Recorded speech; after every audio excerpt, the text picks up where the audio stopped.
Pagi itu, langit kampung Kebon Randu seolah sedang tersenyum. Matahari memantul lembut di dedaunan pisang, suara ayam bersahutan dari kejauhan, dan aroma tanah basah masih terasa dari hujan semalam. Udara pagi memang selalu memberi semacam ketenangan, tapi ada satu hal yang paling dinantikan oleh Arya setiap pagi, momen saat Bu Kirana melangkah keluar dari rumahnya. Bu Kirana, janda berusia 53 tahun, adalah pemilik konveksi kecil di kampung itu. Setiap pagi, tepat pukul 6.30, ia keluar dari rumah dengan membawa tas belanja kain dan dompet kecil yang selalu digenggam. Ia mengenakan duster warna pastel yang sederhana, namun entah mengapa, tetap saja terlihat anggun dan damai. Dari balik jendela ruang tamunya, Arya selalu mengamati. Diam-diam. Ia tak pernah tahu alasan pasti mengapa ia selalu terpesona. Mungkin karena caranya berjalan, yang tenang tapi penuh wibawa. Mungkin karena raut wajahnya, yang walau lelah, masih menyimpan aura ketegaran. Atau mungkin karena senyum pagi itu, yang tak pernah ia lihat dari wanita lain sebelumnya. Pagi, Arya. Suara itu menyentaknya. Arya terkejut. Ia sedang menyapu halaman dan tak menyadari kalau Bu Kirana sedang berjalan melewati pagar rumahnya. Pagi, Bu Kirana, jawab Arya terbata, sedikit canggung. Bu Kirana tersenyum. Bukan senyum biasa, tapi senyum yang seperti mengatakan bahwa ia tahu Arya memperhatikannya. Hari ini cuacanya cerah ya. Pas buat jemur kain konveksi, ucap Bu Kirana sambil membenarkan tali tas belanjanya. Iya, Bu. Pagi yang baik buat segala hal, kayaknya. Arya mencoba menyambung pembicaraan, walau detak jantungnya terasa berdentum di dada. Mereka sama-sama tertawa kecil. Dalam waktu singkat, suasana itu terasa akrab, seperti dua orang yang sudah lama mengenal, tapi baru saja mulai berbicara lebih dari sekadar, halo. Kalau siang nggak ada kerjaan, mampir aja, ya. Mau minta tolong liatin mesin obras. Kayaknya ada suara aneh. Siap, Bu. Arya mampir nanti siang. Terima kasih, ya. Bu Kirana kembali melangkah, pelan namun pasti. Angin pagi menggoyang ujung duster dan rambutnya yang mulai memutih, tapi justru itulah yang membuatnya terlihat indah. Arya berdiri diam cukup lama setelah itu, menyapu tak lagi fokus, pikirannya sudah terbang jauh. Entah ke mesin obras yang bermasalah, atau pada senyum yang barusan menyapanya. Hari itu baru saja dimulai, namun Arya tahu, hatinya tidak lagi sama. Siang itu, panas menyengat atap seng rumah-rumah warga kampung Kebon Randu. Suara anak-anak bermain layangan terdengar dari kejauhan. Sementara Arya duduk di teras rumahnya, menggulir layar ponsel yang tak banyak memberi kejutan. Ia sedang tidak ada pekerjaan tetap setelah kontrak proyek bangunan terakhirnya selesai 2 bulan lalu. Hidupnya berjalan lambat, seperti waktu di kampung ini. Sampai akhirnya, telepon dari Bu Kirana masuk. Assalamualaikum, Arya. Kamu di rumah? Waalaikumsalam, iya, Bu. Ada apa ya? Itu, lampu dapur Ibu mati. Bisa tolong lihat, nggak? Kalau kamu sempat. Oh, tentu, Bu. Saya ke sana sekarang. Arya tersenyum kecil. Sekecil harapan yang ia jaga sendiri selama ini. Ia mengenakan sandal dan berjalan ke rumah sebelah, tempat Bu Kirana tinggal. Pintu pagar terbuka. Rumah sederhana namun bersih, rapi, dan penuh dengan aroma lavender, khas rumah Bu Kirana. Arya mengetuk pintu beberapa kali. Bu Kirana, panggilnya. Tak ada jawaban. Beberapa saat kemudian, suara langkah dari arah belakang terdengar. Lalu muncullah sosok Bu Kirana, dengan rambut masih sedikit basah, mengenakan baju rumah dan kain panjang melilit. Maaf ya, Arya. Ibu habis mandi, jadi agak lama. Nunggu lama ya? Nggak kok, Bu. Baru juga datang, jawab Arya, menahan gugup. Untuk pertama kalinya, ia melihat sisi Bu Kirana yang berbeda, lebih domestik, lebih pribadi. Biasanya Bu Kirana selalu tertutup dengan kerudung dan tampilan formal, tapi kali ini, semua terasa lebih dekat. Lebih nyata. Ayo masuk, Mas. Lampunya itu di bagian dapur. Agak remang, jadi harus diganti. Tangga lipatnya ada di gudang. Siap, Bu. Saya cek dulu ya, jawab Arya mencoba menjaga fokus. Arya menuju dapur. Ia terbiasa dengan tata letak rumah itu, bukan karena sering masuk, tapi karena dari kecil mereka memang bertetangga. Namun hari ini, rasanya berbeda. Seperti ada ruang dalam rumah ini yang perlahan terbuka, bukan hanya fisik, tapi juga emosional. Beberapa menit kemudian, Bu Kirana datang dari dalam rumah, kali ini mengenakan duster sederhana dengan motif bunga kecil. Duster itu berbeda dengan biasanya. Bahannya tipis, dan tanpa disadari, menyisakan cukup banyak pertanyaan dalam benak Arya. Maaf ya, Mas. Ibu buru-buru, belum sempat dandan. Namanya juga rumah sendiri, ucap Bu Kirana sambil terkekeh. Arya tersenyum, gugup. Gak apa-apa, Bu. Justru ibu kelihatan santai dan nyaman. Bu Kirana menoleh, memandang Arya sejenak. Tatapan yang seolah membaca isi hati. Anak ibu lagi ke rumah kakaknya di Subang. Jadi rumah sepi deh malam ini, ucap Bu Kirana ringan. Arya mengangguk. Bu nggak takut sendirian? Kadang. Apalagi kalau mati lampu malam-malam. Tapi ya udah biasa. Ibu kan sudah sendiri cukup lama. Mereka terdiam. Hanya suara kipas angin tua di dapur yang berbunyi. Arya mencoba mencairkan suasana. Kalau butuh bantuan tengah malam, tinggal panggil aja, Bu.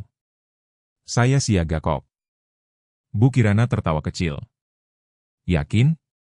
Nanti ibu beneran panggil lo. Arya membalas tawa itu.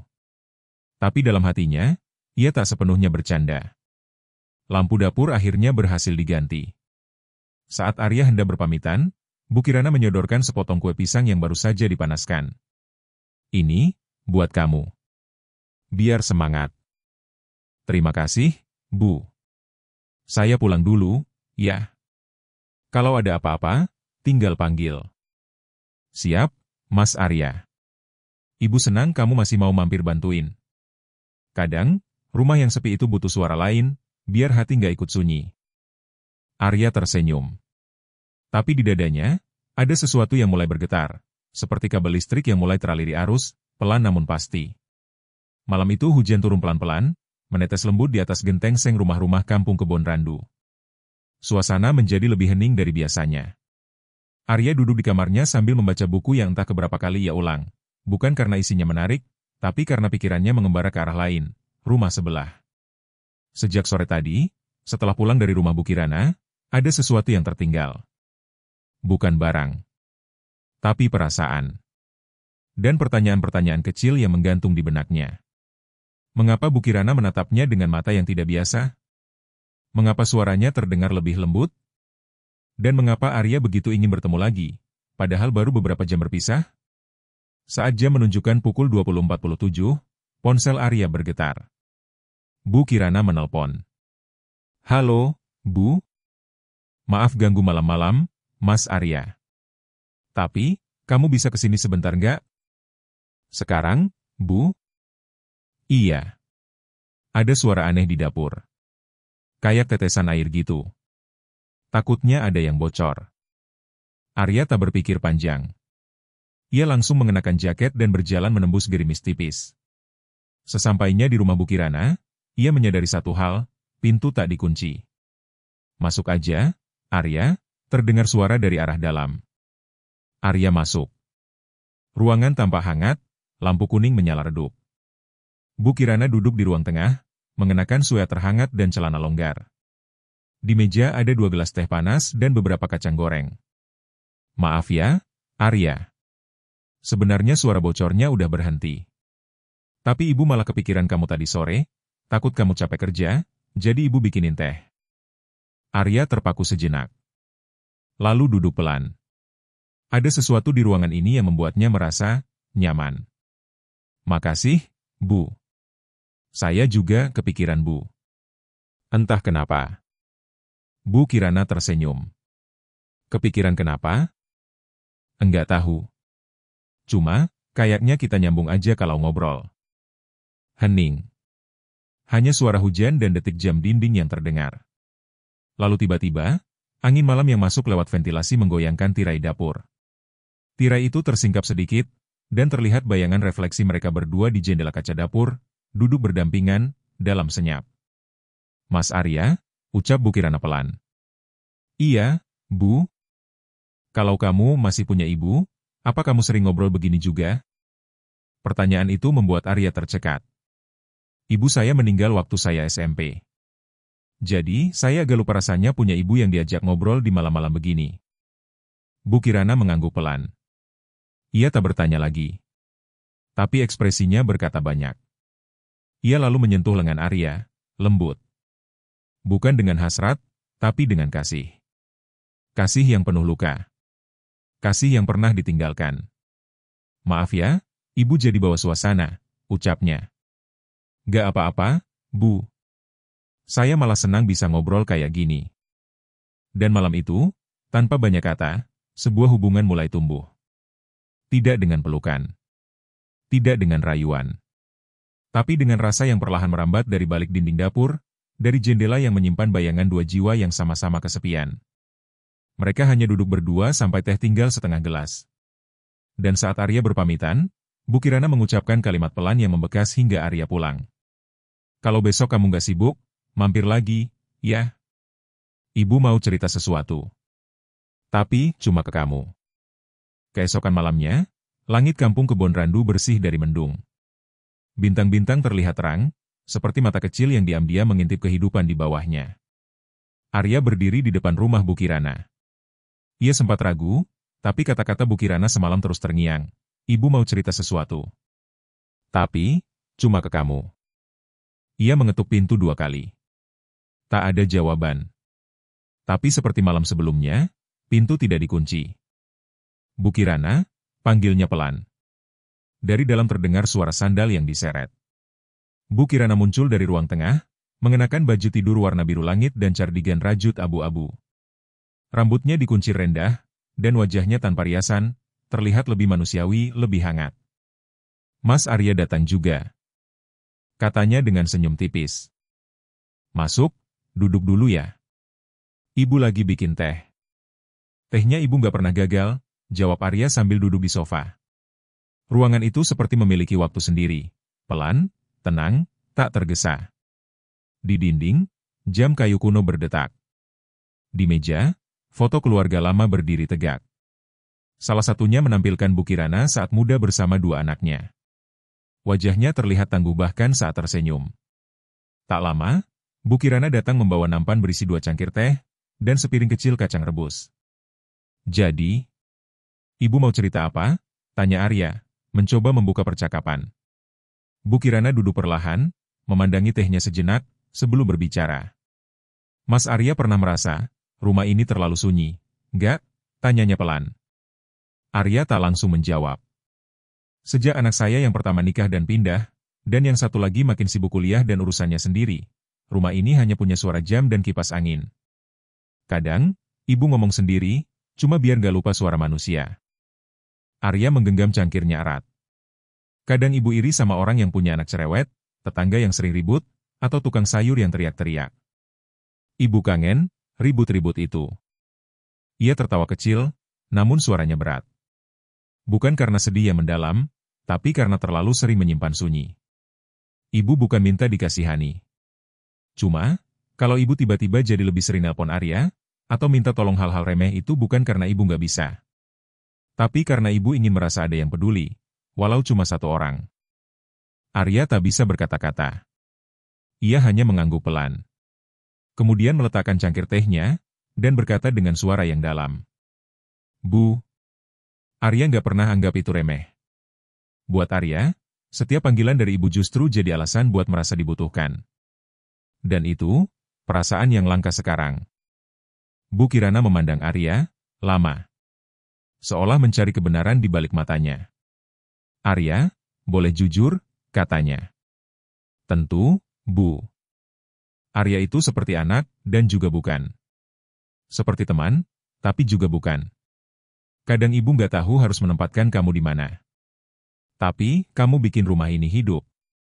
Malam itu, pintu rumah itu tetap tidak dikunci. Tapi yang lebih penting, pintu di hati mereka juga mulai terbuka perlahan.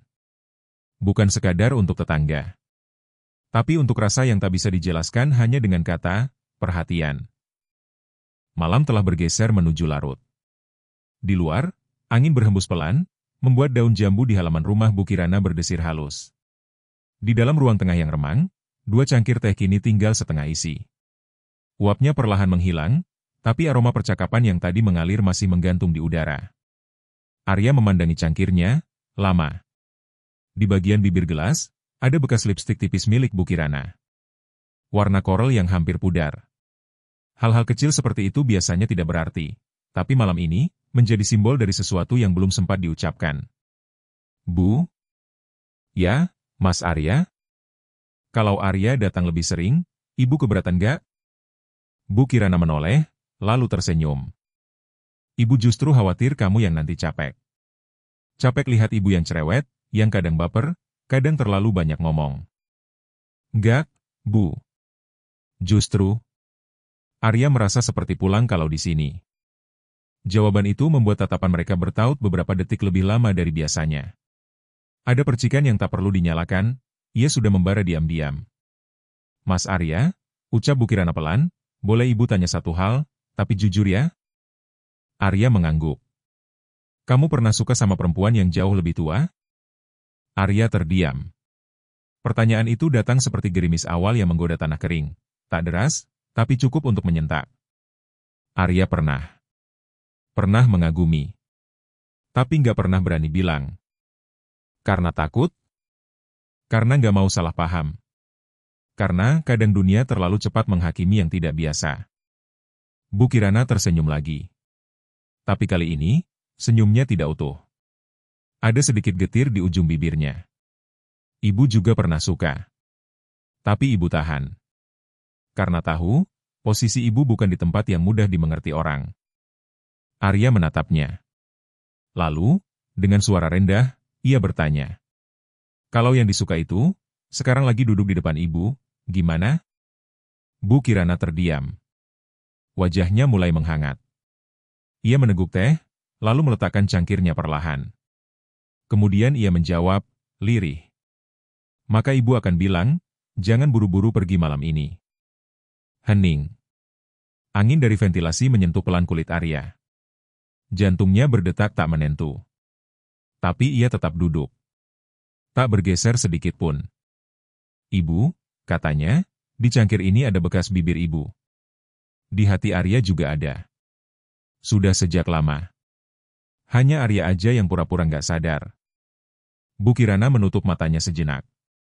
Ia menghela napas panjang, lalu berdiri, merapikan sweaternya, dan menatap Arya dari samping. Malam makin larut, Mas. Kalau kamu nggak buru-buru pulang, boleh bantu Ibu angkat jemuran dulu? Arya berdiri, senyumnya merekah. Siap, Bu. Jemuran dan rasa yang belum kering juga. Mereka tertawa. Tapi di balik tawa itu, 2 hati sudah saling menaruh harap, tanpa janji, tanpa paksaan. Hanya bekas teh di cangkir, dan tanda kecil yang tak akan mudah hilang dari hati. Hari-hari berikutnya berlalu dengan irama yang berbeda bagi Arya. Setiap pagi terasa lebih bersemangat, dan setiap malam terasa seolah menanti sesuatu yang tak bisa dijelaskan. Bahkan suara ayam berkokok atau klakson tukang sayur pun seperti memiliki nada yang lebih cerah. Di kampung Kebon Randu, kabar beredar cepat. Kedekatan antara Arya dan Bu Kirana mulai jadi bahan bisik-bisik. Beberapa tetangga mulai melontarkan komentar sinis setengah berbisik ketika mereka terlihat berjalan berdua ke pasar, atau duduk di teras menjelang maghrib. Namun anehnya, Arya tak merasa ingin menjelaskan apapun. Dan Bu Kirana, ia tetap menjalani harinya seperti biasa. Mengurus konveksi, menyiram tanaman, dan menyapa tetangga dengan senyum hangat yang tak pernah berubah. Suatu sore, ketika Arya datang untuk membantu memperbaiki pintu lemari tua di kamar belakang, Bu Kirana menyodorkan semangkuk rujak buah kesukaan Arya. Ini, Ibu buat khusus. Katanya kamu suka yang pedas manis. Arya duduk bersila di lantai, lalu menyendok 1 potong mangga muda. Ibu masih ingat ya? Padahal cuma pernah cerita sekali waktu lebaran. Ibu ingat semua yang kamu ceritakan, Arya, jawab Bu Kirana tanpa menoleh. Ia tengah menyapu dedaunan yang masuk dari celah pintu belakang.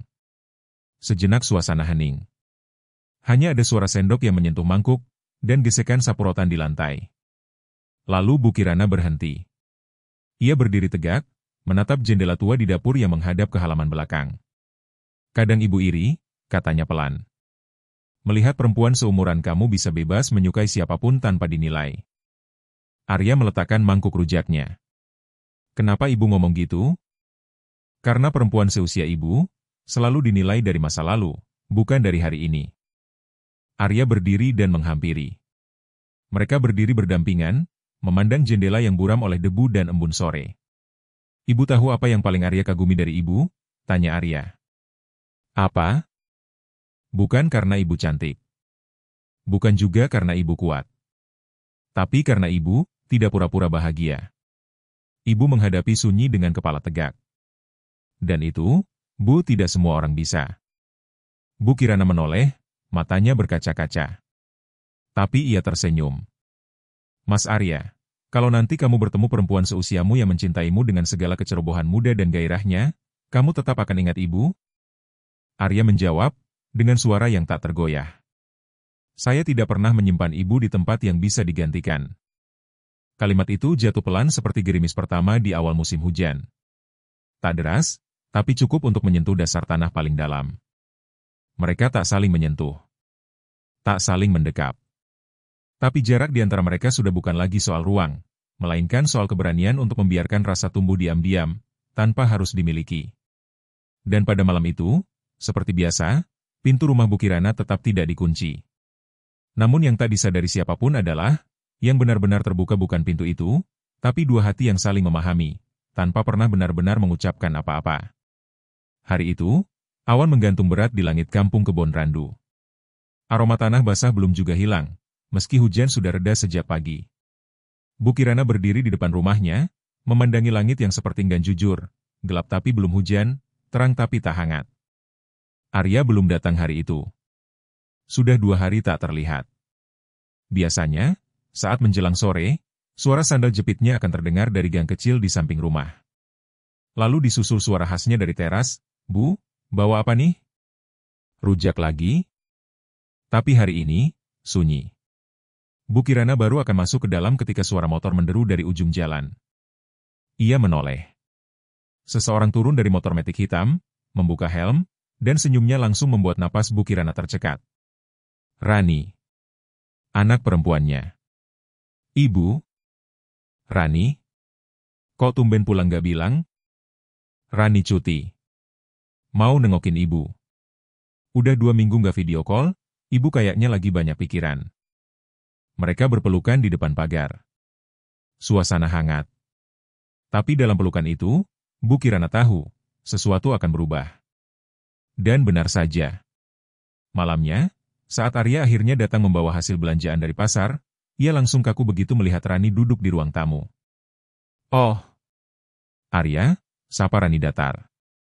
Hai, Ran. Tumben pulang. Cuti. Kamu sekarang seringnya ke rumah? Bantuin ibu, jawab Arya singkat. Bantuin ibu, atau nemenin ibu, ujar Rani lirih, namun tajam. Hening. Bu Kirana yang baru keluar dari dapur dengan nampan teh mendengar kalimat itu. Rani, tegurnya pelan. Rani menatap ibunya dengan mata yang tak bisa disembunyikan, mata yang penuh tanya, cemas, dan juga marah. Setelah Arya pamit lebih cepat dari biasanya, malam itu menjadi malam yang panjang. Ibu, serius deket sama Arya? Tanya Rani. Bu Kirana menghela napas panjang. Rani, kamu tahu bagaimana sepinya rumah ini setelah kamu dan abangmu pergi. Kamu tahu ibu selalu bilang, gak apa-apa, setiap kali ditinggal, tapi kamu juga tahu, kan? Itu cuma supaya kamu gak merasa bersalah. Tapi Bu, dia masih jauh lebih muda. Orang-orang bisa bicara apa aja. Biar saja orang bicara.